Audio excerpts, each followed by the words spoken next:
Shabbat Shalom. This week, we will have an empty sanctuary. We will also have a full heart at B'nai Yeshurun. You may have read the story of Father Giuseppe Corbrari, pastor of the Saints Carico and Gelati parish on the outskirts of Milan, Italy.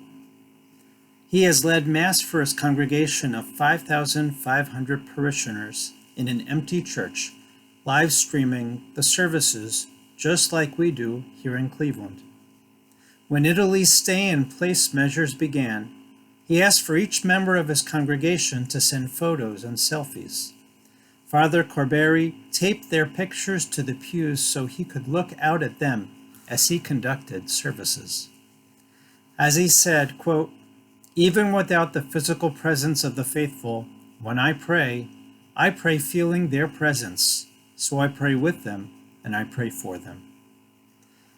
This week's Torah portion, Vayak'hel-Pikudei, concludes the book of Exodus with the building of the physical sanctuary, the Mishkan, and a description of the important position of the spiritual leader, the Kohen Gadol, Aaron, the high priest.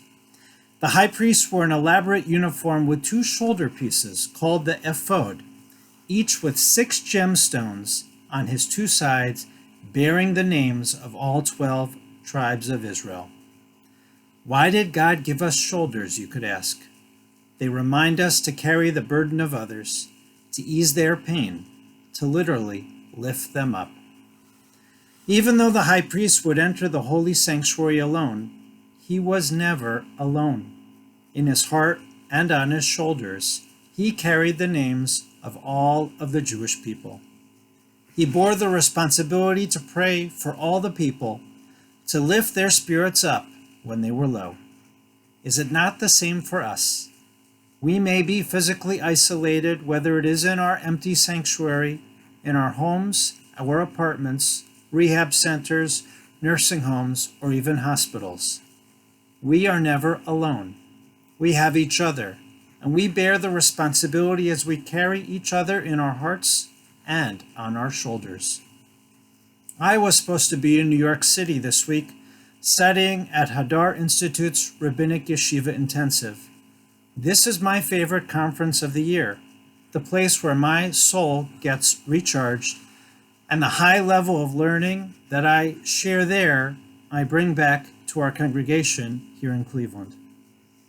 But travel to New York City was out of the question, and there was much work to be done here in Cleveland without even leaving my house.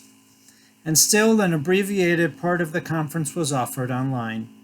Rabbi Aviva Richman taught the opening session on the core Jewish obligation, or value of obligation, chiyuv in Hebrew, of taking responsibility. She asked, is our Jewish imperative to live a life of freedom and autonomy, or are we bound in relation to others? We are never flying solo. Our lives are defined by our relationships and our connections. Rabbi Richman explains that we all exist in this world enmeshed in responsibilities. The relationships we have shape us. They create the selves we aspire to be. Judaism requires that we ask ourselves, are we living up to our obligations? Have we fulfilled our responsibility to reach out and to lift up our neighbors, to guard our health and those in our community, and to care for those in need? As we enter this Shabbat, separated by physical distance, know that our virtual connections keep growing. Our shoulders are growing wider. Our hearts and our spirits are growing ever closer. We are never alone. Our sanctuary is truly never empty because we have each other. Shabbat Shalom.